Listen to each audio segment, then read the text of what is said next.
안녕하세요. 우리 이제 인간에 대한 관계, 또 이제 인간관계 어떤 전제 조건들, 또 이제 인간이란 무엇이고, 또 인간에 대한 어떤 기존 노선들, 인간의 어떤 본성에 대해서 오늘 얘기들을 주제를 가지고 얘기를 해보도록 하겠습니다. 자, 첫 번째 제가 이제 주제를 이제 뽑아본 것이 바로 이제 레오나르도 다빈치의 최후의 만찬입니다.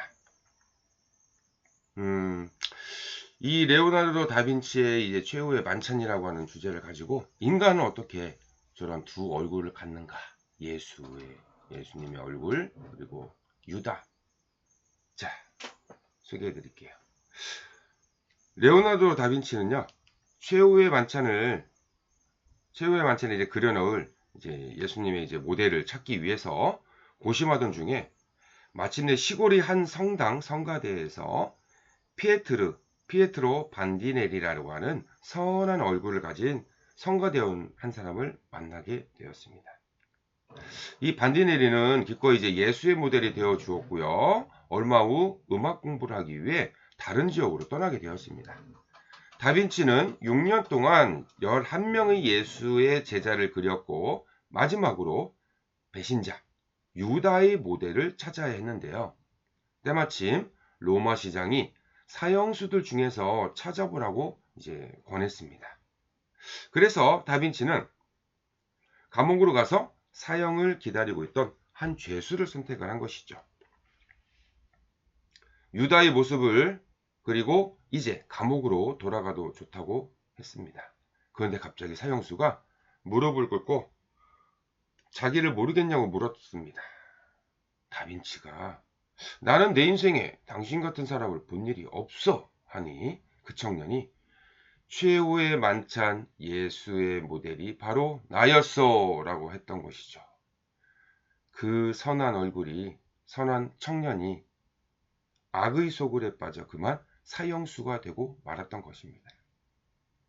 이처럼 우리가 동일한 사람일지라도 인생의 삶의 변화에 따라서 예수가 될 수도 있고 유다가 될 수도 있는 것이 바로 인간의 세상이다 라는 얘기인 것입니다.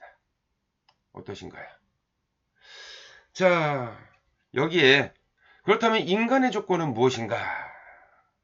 바로 이제 앙드레 말로가 얘기를 했습니다. 간절한 열망, 내 존재를 다 던져도 좋을 절절한 갈망, 그리고 그것을 이루어내려고 하는 처절한 실천, 그것이 인간의 조건이다 라고 얘기를 합니다.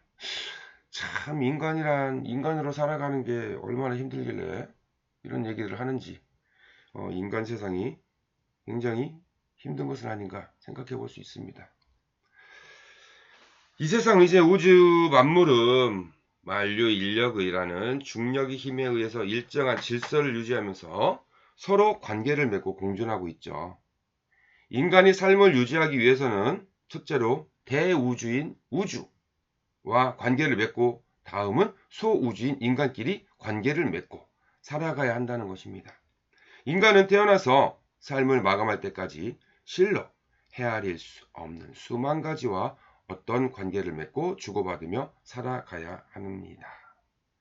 그 수만 가지 중에서 가장 중요한 관계가 바로 인간과 인간과의 관계를 뜻하는 것이죠.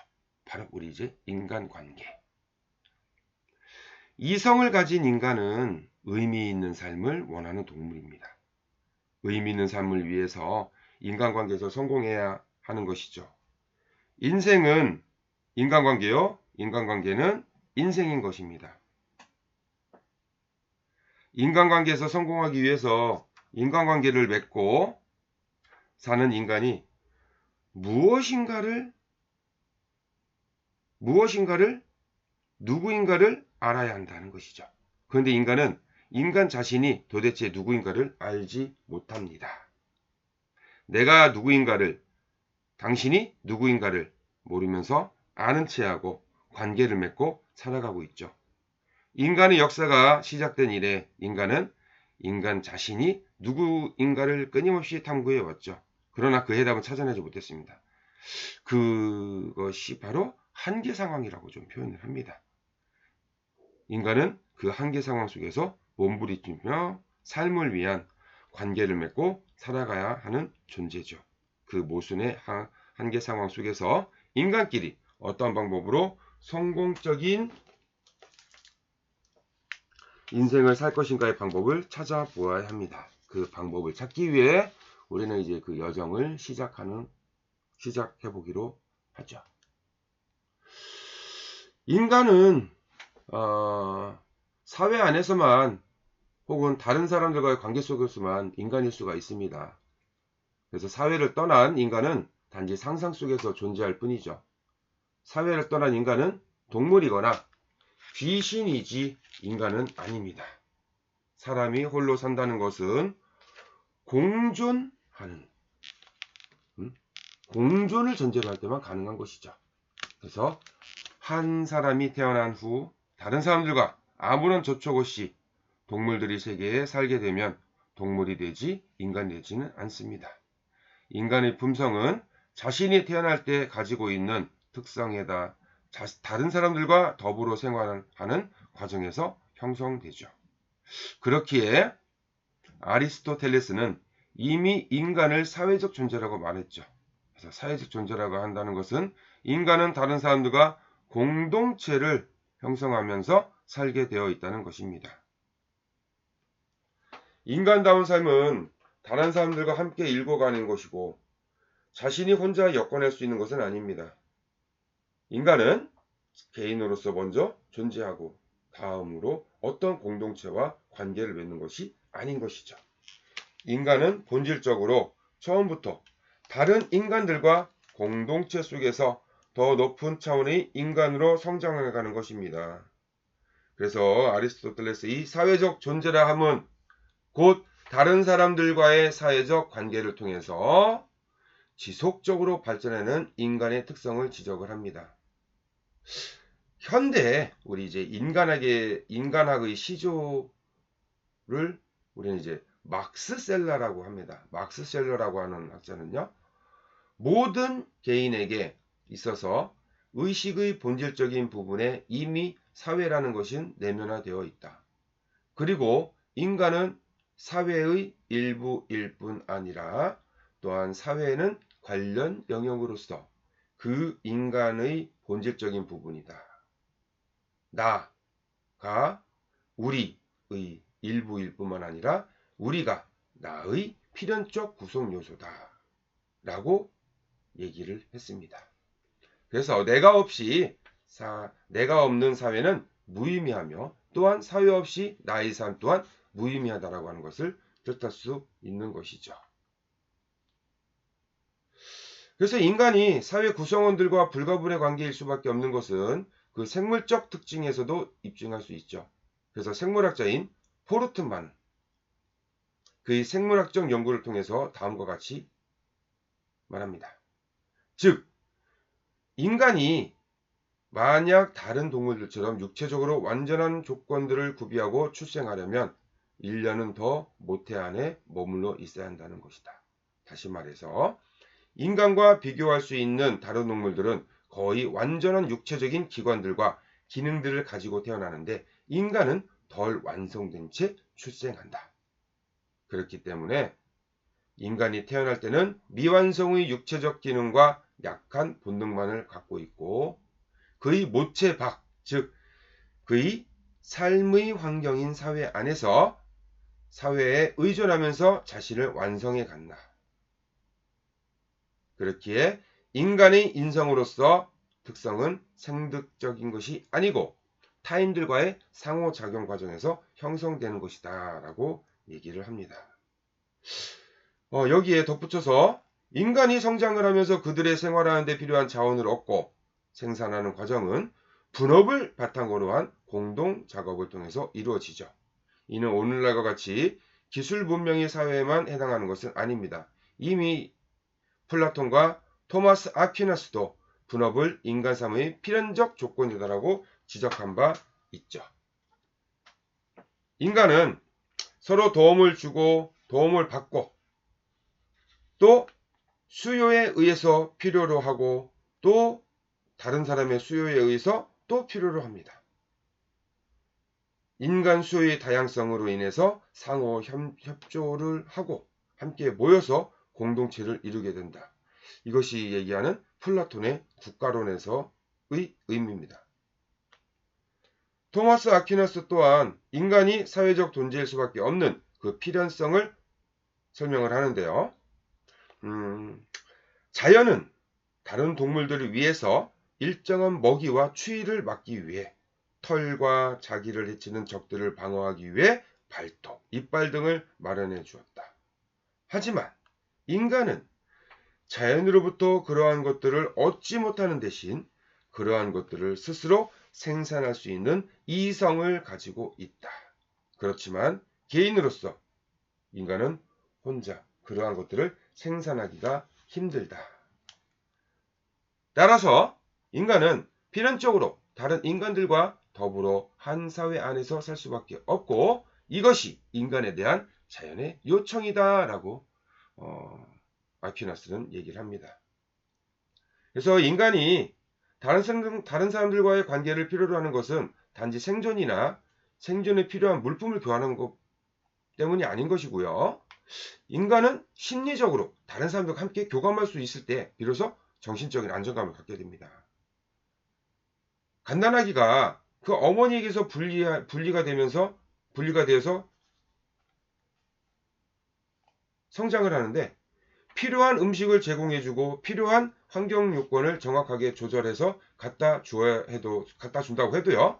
그 어린아이가 정상적으로 성장을 할 수 있는지 없는지는 잘 알 수가 없다는 것이죠. 어린아이는요. 성장을 위한 영양분과 주거 공간이 아무리 잘 정상적으로 갖춰졌다고 하더라도 어머니나 기타 주위의 다른 사람들과 정서적인 교감이 없다라면요. 정상적으로 성장하기 힘든 것입니다. 이러한 어린이는 언제나 부드러운 접촉과 친절한 대화 그리고 사랑스러운 표정과 따뜻한 손길을 그리워하는 것이죠. 그래서 어린이에 한정된 것만이 아니죠. 우리 다 큰 성인들도 마찬가지입니다. 그래서 인간에게 극복하기 힘든 형벌 중 하나는요. 바로 고독인 것이죠. 그래서 우리가 사회에서 중죄를 저지르잖아요. 그럼 어디에 가둡니까? 독방에 가둡니다. 독방에. 인간은 타인과의 관계 속에서 한 인간으로 성장 발전하고 자신이 생존에 필요한 물품을 생산하고 그리고 정신적인 안정감을 가지고 살아가는 사회적 존재인 것이죠. 그래서 인간관계에 대한 연구와 바람직한 방법에 대한 모색에 대한 중요성도 앞으로 우리가 다뤄야 되는 주제라고 좀 보실 수가 있겠습니다. 또한 우리가 얘기하는 인간에 대한 본질은 서로 모르고 의심하고 하는 기만 사회에서 비롯된다고도 얘기를 하고 있습니다. 뭐 유신론의 입장이든 무신론의 입장이든 신에게, 자연에게, 그리고 우리 인간 자신에게 묻고 또 묻는 것이 인간은 도대체 무엇인가라고 하는 물음이라고 하는 것이겠죠. 인간이 인간의 마음을 측정할 수 있는 인공지능을 만들어서 스마트폰에 장착해 가지고 다니면 국가 간의 회담, 개인 간의 거래, 애인과의 대화에서 상대방의 마음을 속속들이 탐지해낼 수 있다라고 하는 현상을 우리가 밝혀낼 수 있다라면은 어떨까요? 정말 이것을 우리 한자형으로 경천동지할 대변화라고 표현을 할 수 있습니다. 인간 사회는 인간이 기계화되고 로봇 사회가 되고 말 것이죠. 그런 사회가 과연 인간 사회라고 할 수 있을까요? 인공지능, 인간 시대가 와서 1년에서 20년 후에 인간의 일 45%를 인공지능이 대신하게 될 것이다라고 얘기할 수가 있을 것입니다. 그러나 인공지능이 인간이 사랑하고 미워하는 오욕, 칠정, 온갖 책략을 꾸미는 인간의 마음까지 대신할 수 있을까요? 진정으로 사랑의 미로를 속삭일 수 있을까요? 아마 그런 시대는 오지 않을 것이고 오지 않았으면 좋겠죠. 그것은 신의 영역이 아닌가 봅니다. 근데 이러한 오만한 인간이 신의 영역을 넘보고 있는 것이죠. 우리 이러한 인간에 대한 영원한 수수께끼에 대한 해답을 찾지 못해 답답한 나머지 노래를 하고 시를 읽기도 하죠. 자, 하이네라고 하는 시인 아시죠? 로렐라의 언덕에 올라 인간이란 도대체 무엇인가를 묻고 물었지만 그 해답을 얻을 수가 없어 다음과 같은 시를 읊었습니다. 인간이란 무엇인가? 어디에서 왔다가 어디로 가는 것인가? 찬란히 반짝이는 많은 저 별빛 너머로 살고 있는 자, 그는 누구인가? 그 해답을 기다리는 자, 그는 바보다. 그래서 하이네는 이런 인간에 대한 역설처럼 체념하고만 살 수 없는 것이 인간의 본성이다. 라고 하는 끊임없는 반복적 역설적 표현을 하고 있습니다. 인간은 자기 존재에 대한 끊임없는 탐구를 계속해서 인간의 본성 연구에 대한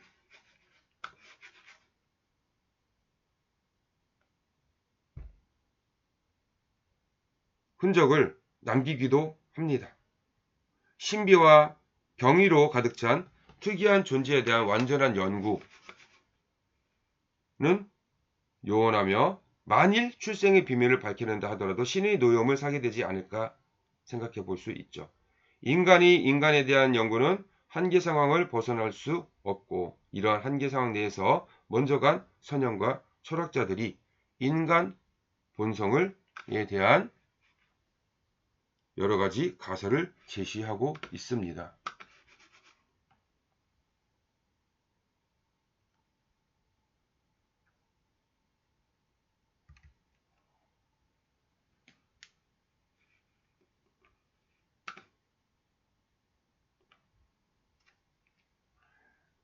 다음은 인간 본성에 대한 어떤 견해를 한번 좀 얘기해 보도록 하겠습니다.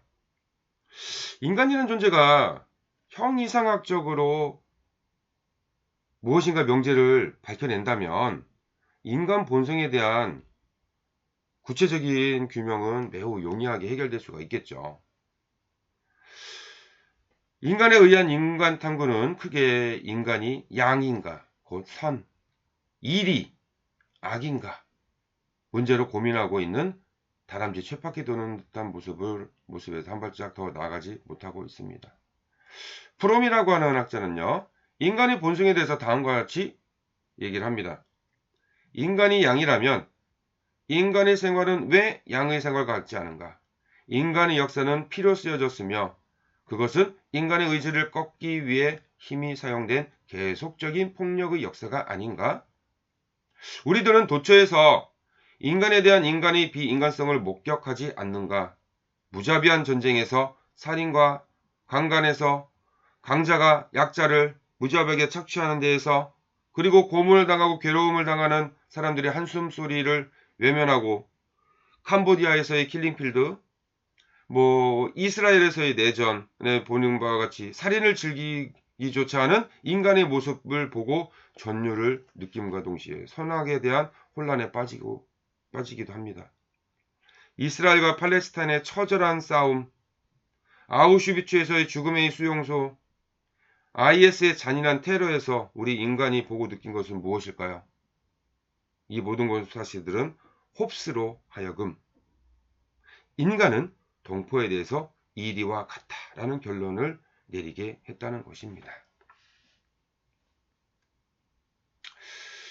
그러나 인간은 과연 나쁜 존재로만 볼 수 있을 것이냐?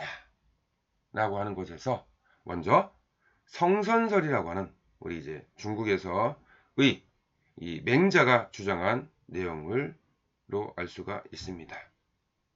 성선설은 이제 맹자가 인의예지 네 가지 특성이 인성에 뿌리박고 있어서 인간과 비인간이 이것으로 구별이 된다라고 얘기를 하는 것이죠. 인간 본성이 선한 것은 마치 물이 아래로 흐르는 것 같다. 인간은 선하지 않음이 없으며 물은 아래로 내려가지 않음이 없다라고 맹자가 얘기를 합니다. 측은한 마음은 인간이면 누구나 다 가지고 있고 부끄러워하고 미워하는 마음도 누구나 다 가지고 있다.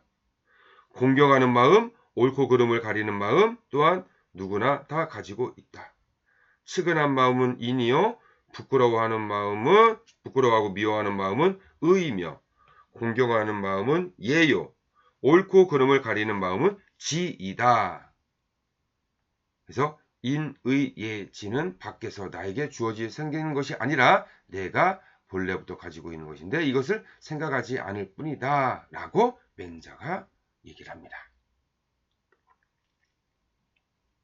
두 번째로 우리 순자가 얘기한 성악설이죠. 인간의 성품은 악하다. 그 선한 것은 인위, 즉 허위이다.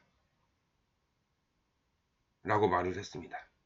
그래서 선이 선천적이 아니라 후천적임을 지적한 것인데요.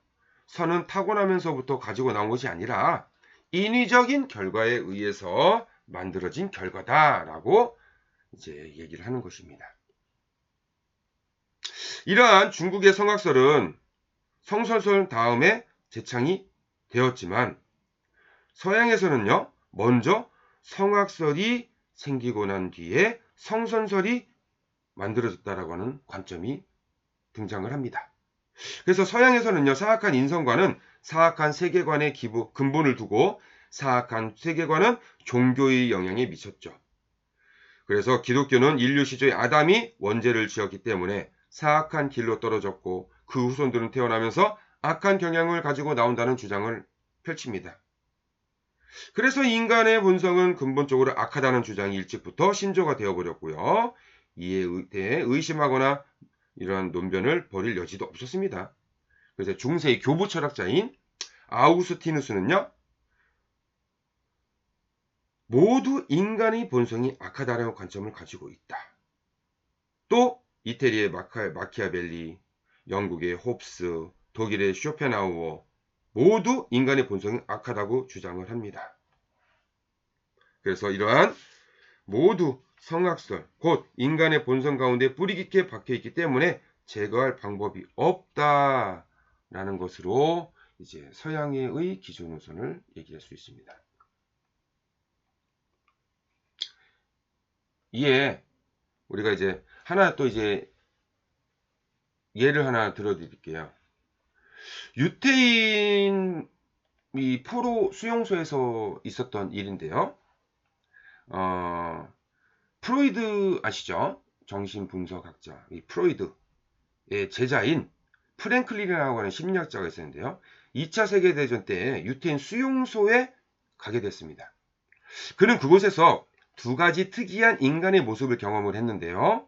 하나는 한 유태인 죄수가 동포를 독일군에게 밀고 한 대가로 얻은 빵 조각을 웃으면서 먹고 있는 모습이었습니다. 그래서 그는 무릎을 치면서 인간의 본성은 역시 악한 것이로구나. 그는 성악설을 신봉하는 학자였었던 것이죠. 그런데 얼마 후에 유태인이 수용소의 동포를 구하기 위해서 기꺼이 목숨을 바치는 모습을 보게 된 겁니다. 그는 놀랐고요. 도대체 인간이란 도대체 무엇인가? 선한 것인가 악한 것인가? 선도 악도 아닌 그 어떤 것이 있구나. 그 어떤 것은 바로 초월의 의지가 아닌가라고 하는 깨달음을 얻게 되었다라고 이 프랭클린이 얘기를 합니다. 실화입니다. 자, 인간의 본성에 대한 다른 견해는 이제 바로 공자에 대해서 얘기합니다. 인성은 일야다라고 얘기를 합니다.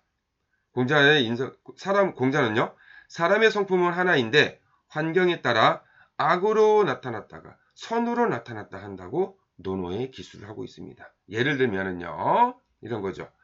강도짓을 해서 남의 물건을 빼앗아 달아나던 강도가 물에 빠져 허우적거리는 어떤 사람을 보고 도둑질한 물건을 버리고 물에 빠진 사람을 구해줬다면 그의 본성은 선이었을까요? 악이었을까요?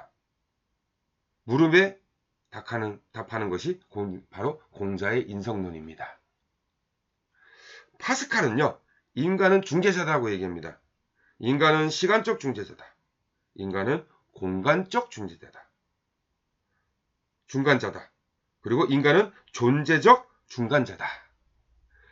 현실 세계를 보면은요, 야수같이 악한 인간이 얼마나 많으며 천사같이 선한 인간도 얼마나 많은가. 그죠? 인간이 천사, 즉 선의 편에 서서 살 수 있도록 환경을 조성해주는 어떤 중간자라고 하는 것이 매우 중요하다고 할 수가 있겠죠. 마지막으로 칼 야스퍼스는요, 인간은 피투성인 존재인 동시에 기투성인 존재다라고 얘기를 합니다.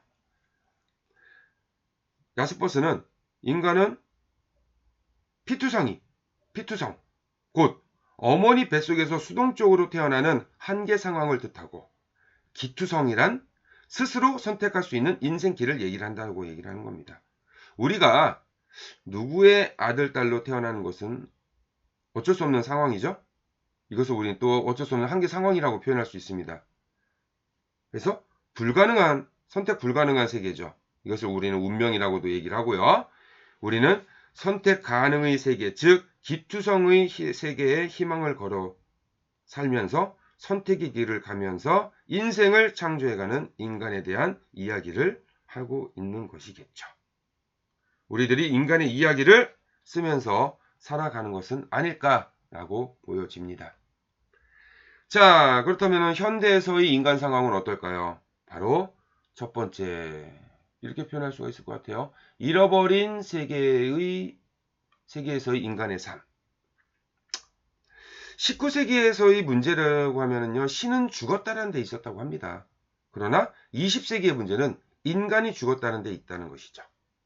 그래서 19세기에는 비인간적이란 말이 냉혹한 것을 의미했었고, 그러나 그 말이 20세기적 의미는 분열적 자기소외를 뜻한다는 것입니다.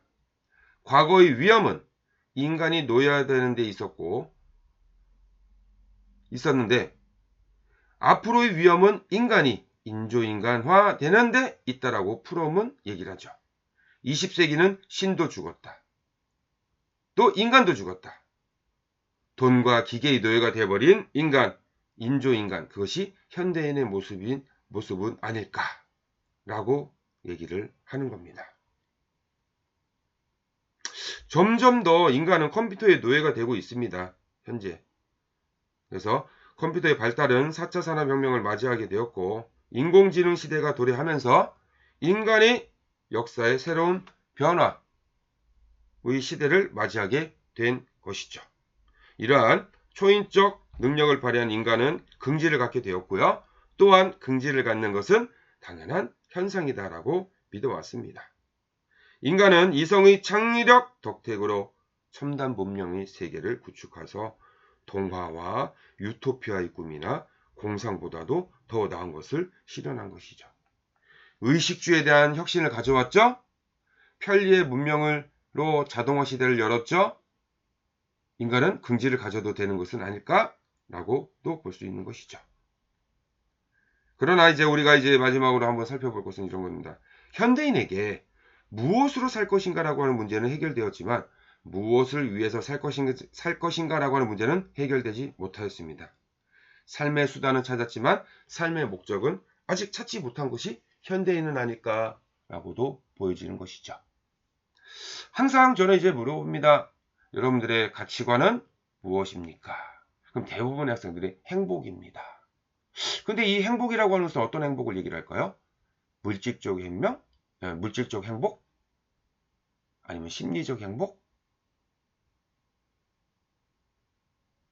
어떤 것일까요?